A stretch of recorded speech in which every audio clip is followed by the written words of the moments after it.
Retrouvons Cécile Perrault, adjointe au directeur des gardes-côtes Antilles-Guyane. Cécile, merci d'être avec nous. Bonjour Yves. Vous avez pris vos fonctions depuis peu de temps, me semble-t-il. Tout à fait. Je suis arrivée en juin 2010 sur les fonctions d'adjointe au directeur garde-côtes Antilles-Guyane. Mon travail consiste à superviser, manager, contrôler quelques centaines d'agents des douanes. Ah, tout de même, hein? Voilà, tout de même. Travaillant sur les unités maritimes et sur l'unité aérienne de cette zone Antilles-Guyane. Ces moyens sont positionnés entre Saint-Martin et la Guyane. Suite à une promotion que j'ai eue l'année dernière, je me suis retrouvée embarquée dans cette aventure caribéenne et j'ai décidé de partir à l'aventure en Outre-mer dans cet univers nouveau du travail en mer. Et masculin, qui voilà, plus est. Tout à fait. Alors justement, comment a été perçue votre venue dans ce monde tout à fait macho, on va dire?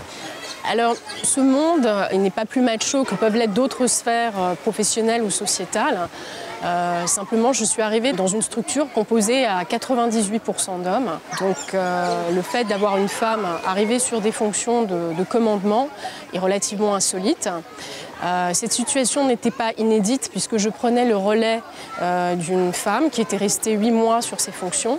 Et cette femme avait inauguré la fonction de commandement par une femme au sein de cette structure douanière. Et jusqu'à présent, tout se passe bien? Ça n'est pas évident tous les jours, je suppose. Voilà, donc c'est un métier passionnant, difficile. Nous avons cette satisfaction de rendre service au public, d'être un acteur majeur de la lutte contre les trafics en mer. Toutefois, je suis confrontée à un certain nombre de difficultés, entre autres certainement parce que je suis une femme. Donnez-nous votre secret. Est-ce que tous les matins vous vous levez en disant voilà, je veux entrer dans ce monde d'hommes que vous managez? Est-ce que vous avez un petit secret le matin quand vous partez de chez vous? Alors, je ne focalise pas sur le fait que ce soit un monde à dominante masculine, mais sur le fait que mon travail au quotidien est un challenge. Et sur mon frigo, j'ai une carte d'anniversaire. On va tout savoir là. Avec Wonder Woman dessus. Et quand je l'ouvre, elle me parle et elle me dit aujourd'hui, c'est toi la meilleure. Cécile, Wonder Woman. Disons que ça me donne un petit peu de baume au cœur pour partir au travail avec des petites ailes. La mission des hommes et des femmes qui sont sous vos ordres, c'est une mission de service public. C'est la douane en particulier, donc avec des saisies des fois assez spectaculaires. Voilà, la douane est un acteur important, majeur de la lutte contre tous les trafics et notamment le narcotrafic dans la zone Caraïbe. Depuis le début de l'année, les services garde-côtes de la zone Antilles-Guyane, donc de ma direction, ont saisi plus d'1,5 tonne de cocaïne. Et puis à cela s'ajoute un certain nombre d'autres affaires de saisies sur des produits de fraude, des marchandises de fraude dans des domaines autres que le narcotrafic. Cécile, revenons à vous si vous voulez bien. Vous avez fait un choix, vous nous l'avez dit. Vous avez des origines martiniquaises, on peut le dire, hein? Voilà, donc ma maman est de la Martinique, donc je suis née à Paris.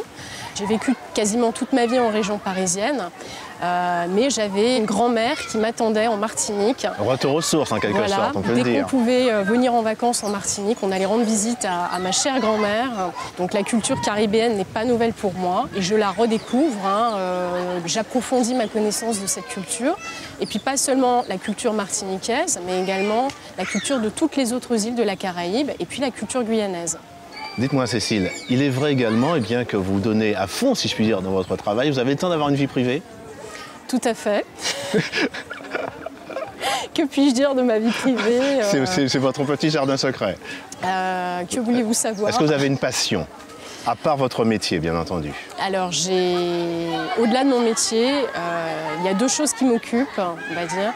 La première, mon âme sœur est un fonctionnaire américain qui travaille aussi pour ce monde de la mer, des US Coast Guard. Il travaille à Porto Rico. Et donc, dès que je peux, je passe du temps avec mon âme sœur, qui est un petit peu loin. Et puis, une autre de mes activités dans le cadre privé, je suis inscrite sur un blog d'expatriés. Et je passe beaucoup de mon temps, et avec grand plaisir, à aider des personnes qui veulent venir s'installer dans la Caraïbe. Et je suis très active sur ce réseau. En ce qui vous concerne, votre prochaine étape hiérarchique, quelle serait-elle? Alors je vais rester quelques années sur le grade que j'ai actuellement. Et puis, dans un certain nombre d'années, je ne sais pas combien, j'aurai vocation à gravir les échelons pour arriver sur des fonctions de cadre dirigeant de l'administration des douanes, dans une dizaine d'années sans doute. Cécile, merci d'avoir été notre invitée. Je vous propose maintenant de retrouver notre métier du mois. Il s'agit en fait d'une femme martiniquaise, elle est océanographe.